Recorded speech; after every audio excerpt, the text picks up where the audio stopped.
Welcome to Inside the Resume. Today we talk about Errol the True Spence Jr., the current WBC IBF welterweight champion of the world with the professional record consisting of 27 fights, 27 victories and 21 KOs.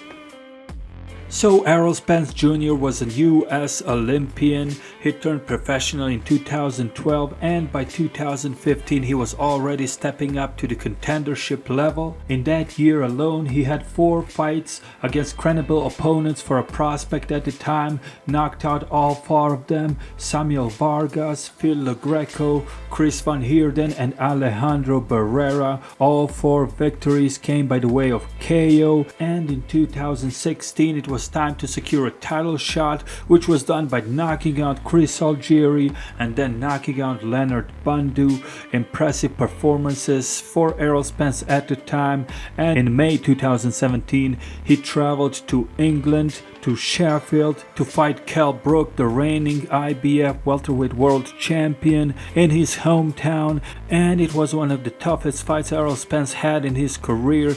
It was a back and forth fight where each fighter took a lot of punishment. Errol Spence managed to break down the champion in his hometown and stop Kell Brook in the 11th round. But it should be mentioned that Kell Brook was coming off a defeat from a middleweight division where he fought Gennady Golovkin. He suffered an eye injury in that fight and then he came back to the 154-pound division to defend his title against Errol Spence. Nevertheless, it was an impressive performance and a very good victory on the road for Errol Spence Jr., a great way to win your first championship. The first title defense came in January 2018. It was an optional fight against a veteran, Lamont Peterson. He was a good and experienced fighter, been through a lot of wars, tough fights. He was stopped before, and at that point in time he was not considered a top opponent for Errol Spence or any other welterweight champion at the time. He was more of a soft touch, but still a solid opponent from those available at the time for Errol Spence, because let's not forget the other champions wanted no part of Errol Spence at the time. Sean Porter was backpedaling, Keith Thurman was backpedaling, and obviously Errol Spence had a hard time securing a unification fight at the time. He got the job done against Lamont Peterson, stopped him in 7 rounds, and next came the mandatory title defense against Carlos Ocampo, who, to be honest, is not a top 10, not top 15 opponent by any means, and IBF being notorious for very poor ratings, very poor selection of their mandatory challengers, and therefore Ocampo was in a position to challenge Errol Spence in the second defense of Spence's IBF title. Errol Spence got the job done. He did what he was supposed to do, knocked out Carlos Ocampo in a single round, and then proceeded to have 2 high-profile fights in 2019, 2 pay-per-view fights. First was against Mikey Garcia, then undefeated 4-weight world champion at the time, but let's not forget Mikey Garcia was a former featherweight, and everybody expected Errol Spence to have an easy time with Mikey Garcia, to have an easy victory for good money for a pay-per-view fight, and that's basically what happened. Errol Spence was able to dominate the fight on the outside. He was able to keep Mikey Garcia gun shy. As soon as Mikey Garcia felt that power, he wanted no parts of Errol Spence. He was only covering up, trying to survive for 12 rounds, which is what he did. Anyway, a dominant unanimous decision victory for Errol Spence and a good introduction to the pay-per-view scene for the defending IBF champion. And then the unification fight finally happened for Errol Spence. It was against Sean Porter, who had recently defeated Danny Garcia in a vacant WBC title fight, which was vacated by Keith Thurman, who was injured and inactive at the time. Sean Porter was able to earn a razor-thin decision over Danny Garcia in a fight that many people saw Danny Garcia winning.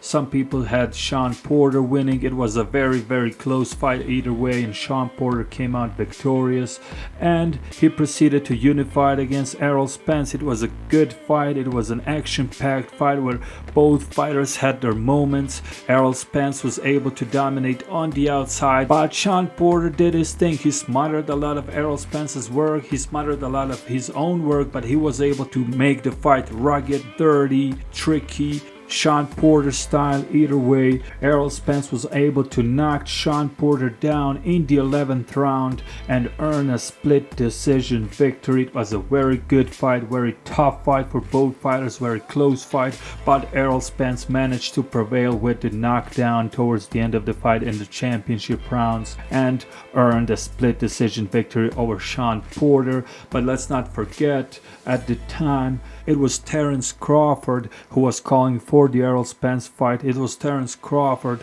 who was the most avoided guy in the division, and it was Errol Spence who was trying to market himself as the boogeyman of the welterweight division. And what Terence Crawford did, he showed up and confronted Errol Spence, challenged him for the fight face to face, and in that particular moment Errol Spence, he didn't have the same energy. He was talking about having an easy fight first. In his own words, Errol Spence said that he wanted an easy path to the unification, an easy route. That's what he said, and therefore he chose Sean Porter. He didn't want to go through Terence Crawford, who was undefeated, still is undefeated, still is one of the best pound for pound fighters in the world, former undisputed light welterweight world champion, 3 division champion of the world.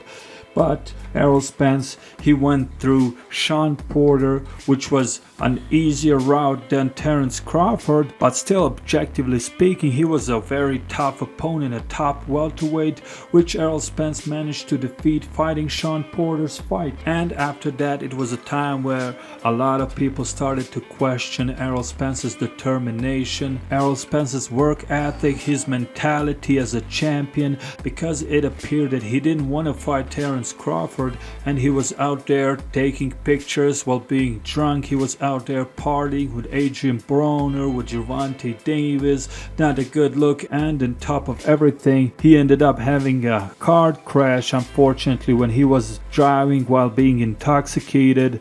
Fortunately, he was fine. He managed to recover, but it was a long time to recover. It took him more than a year to come back to the ring, and finally December 2020, another big fight, another pay-per-view fight against Danny Swift Garcia, the former two-time two-weight division world champion, former unified light welterweight champion of the world.